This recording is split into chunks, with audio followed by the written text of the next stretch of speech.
Chris Pratt, welcome back to the show. Our audience is full of servicemen and women here. Fleet Week here in New York City. Oh! Yeah. What a week to be here. You played a few different military characters in the past. You were a Navy SEAL in Zero Dark 30. You have that there. Yes. Yeah. You were a Green Beret in the Tomorrow War. Yeah. You starred in and produced the hit Amazon series, The Terminal List, where you play, again, a Navy SEAL. Yes. Again. Now, when you do projects like these, what kind of feedback do you get from the military community? And are you ready for some feedback tonight? No. Well, it's funny, you know, first of all, I hope it comes through that the whole creative team behind The Terminal List and through these movies, we have the utmost respect for our men and women in uniform. So please, just like, I'm so pumped that it's Fleet Week. Give yourselves a round of applause for having a great week. You deserve it. It'll make you feel good to see everybody out there. So good,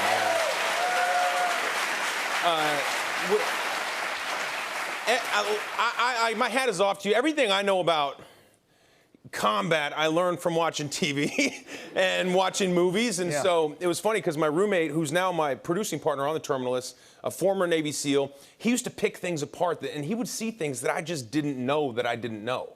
You know, like, I always assume when something explodes behind you, you just walk away.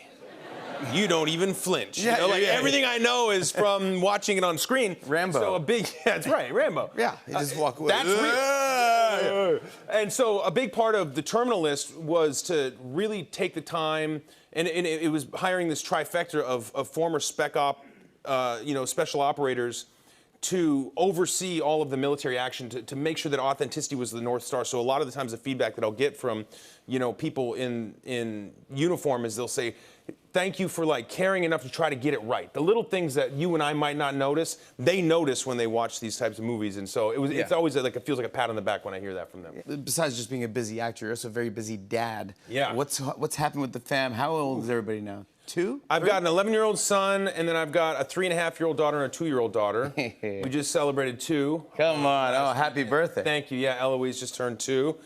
And, you have girls. It's hard, man. And having children is hard. And my daughter likes to play this game with me called No! Yeah. And I'm not very good at the game. And she always wins because she says no. Yeah. And I did not know you were allowed to say that to your parents. I grew up never being able to say no to my parent. No, yeah. I didn't. If I'd have known back then what I know now, I would have said no a lot more. Yeah, no, you don't do that. Yeah, but the 3-year-old or the 2.5-year-old wrote. Yes, this is. I sent you this picture. This is my 3.5-year-old who wrote her sister's name, who's 2. Eloise, Lila wrote this, and Catherine sent this to me just yesterday. And I was like, Eloise is a tricky and is a beautiful Eloise name. I did not know how to spell it until I saw this photo. Yeah. Yeah, that Lila. Your own daughter's name. Yeah, I did not. I was like, there's no Y? It made no sense. Yeah. No, but yeah, look at this. Eloise, she spelled that, and she's only 3.5 years old. That's not too shabby right there. Come on, give it up for good job. Give it up for Lila. You're so smart, honey. I love you. Are you the type of parents that keep all of your kids' artwork and everything and? Yes. Yeah. I'm a sentimental guy, and I like to keep everything. I've always wanted to be the kind of guy who would keep everything, but I'm so disorganized. But thankfully, Catherine is so incredibly organized, and she gets it from her mom, because her mom actually kept all of her things from when she was young. For example, the dress that my daughters were baptized in is the same dress that Catherine wore when she was baptized. Wow. So her mom keeps all of this stuff, and now it's filtering into our house, and it's really kind of an amazing thing to be able to hold on to things. I think there's a certain limit to the amount of stuff that you should hold on to. Well, there's one photo that was posted on the internet that was interesting. This is Catherine's old trophies. Yes. Yes, this one is for, like most improved swimmer and I think she was the only one in the class or something. So there's a lot of trophies. I'm like, do you need to keep all of this stuff? you keep that trophy? Is that the one you need? Her mom did a great job of storing and organizing all this stuff, but then this stuff showed up in my house. I was like, gosh, that is so amazing that your mom had this moment for you to see these things. Oh, man. All right, so can we get rid of this? Yeah. I want to talk to you about the Garfield movie. Yeah. Congrats, it's a big weekend for you. Yes. It's got to feel good to make a movie that your kids can see and laugh at and watch. Yeah, for sure, for sure. And it's definitely a movie that's safe for kids, you know. And what's nice about it, having kids now, oftentimes, you know, one of the few downsides of having a career in film or television is you do these jobs that takes you away from home, and so you're just not present. You might be in Budapest for a few months or London or whatever, Atlanta.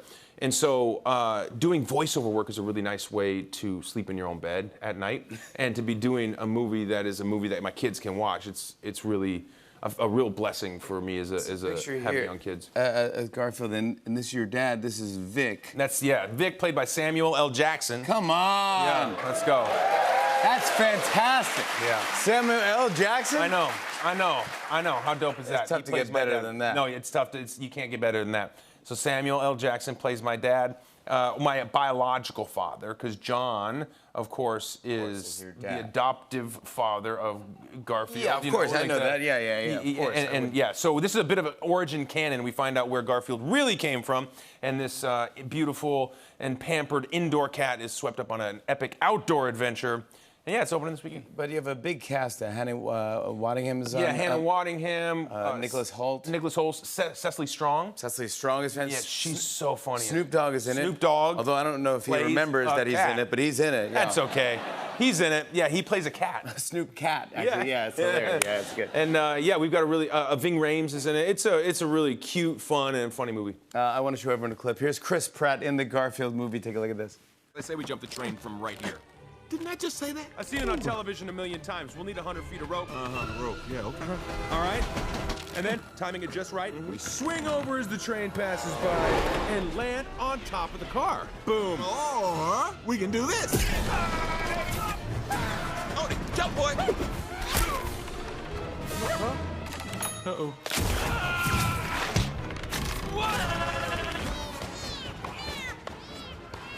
Part of me wants to help him. No, this is how he learns. Yeah, a little Macy's Thanksgiving parade. Chris Pratt, everybody. Chris and I are doing something fun after the break. Stick around. We'll be right back.